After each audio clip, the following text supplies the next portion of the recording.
Uh, well, I think with the pitch, with the covers over the pitch, it just there was like a little bit of a sweatiness that happened underneath those covers, and for the first hour, maybe hour and 20 minutes, there was obviously a little bit in the wicket. We saw a lot of balls misbehaving more than they were yesterday, but then once that had dried up, it actually started to play good again. You know, once we got to that second new ball, it was actually pretty good again. We were really hoping that it would stick around a little bit longer. But once that initial little bit of moisture wore off, I thought the wicket got pretty good again. I don't know. It's kind of cool.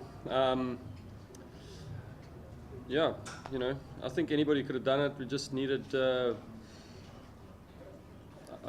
don't know, needed a bit of luck, something to go our way. The wicket's not really helping the fast bowlers that much, so you kind of need a little bit of luck. Two strangles down the leg side. I say strangles, you don't often see two leg side dismissals caught by the keeper.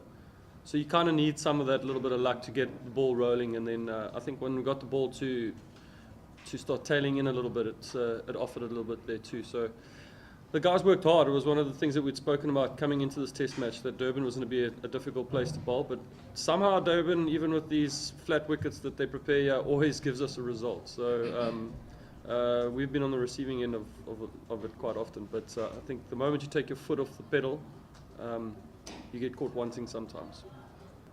Yeah, I actually didn't mind it.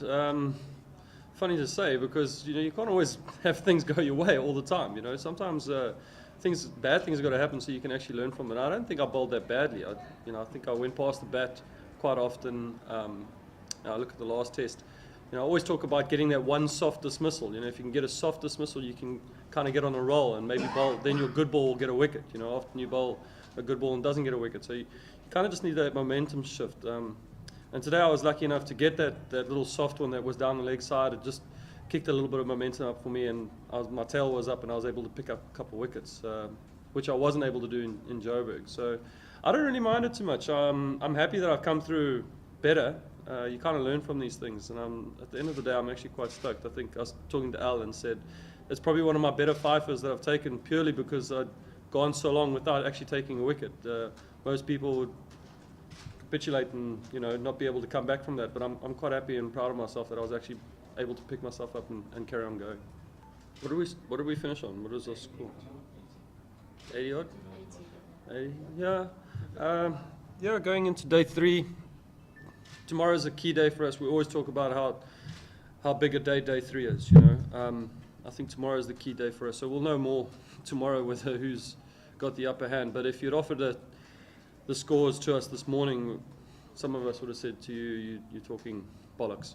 Yeah, I think we'll take today. It was a good day all around. I think the batters, able to go out in that late afternoon. It was a very difficult time to bat, and they went out to bat, and they stuck it out.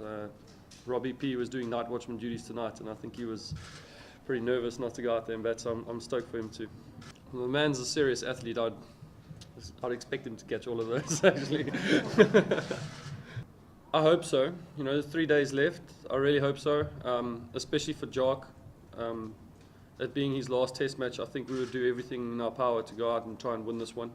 The last test match was a real bummer not being able to come out with a victory there. I think we were right on the edge of doing it, but rather than going 1-0 down there and coming here and not being able to win a series, I think we've made the right decisions there, and we stand a chance now actually winning this series, especially for Jock. We sat down this morning and he had a word with us, and he said he didn't want to come and play his last test match in Durban and to just fizzle out to be a draw. So the guys are all pumped, they're amped.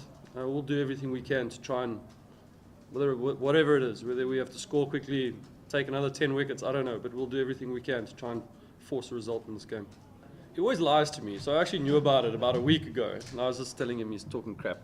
But when he mentioned it straight away, the first thing that I almost had a tear in my eye straight away, because I was like, oh, he was actually being serious, and now he told me a week ago. We had been sitting down. I'm quite close to him.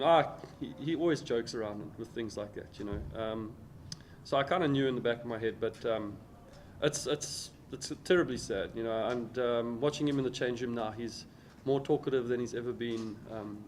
I think he's really enjoying his last moments being in the dressing room, especially in the whites. He'll still be around for the one days, but this format is what's made him a hero to South Africa. Actually, all formats, doesn't matter.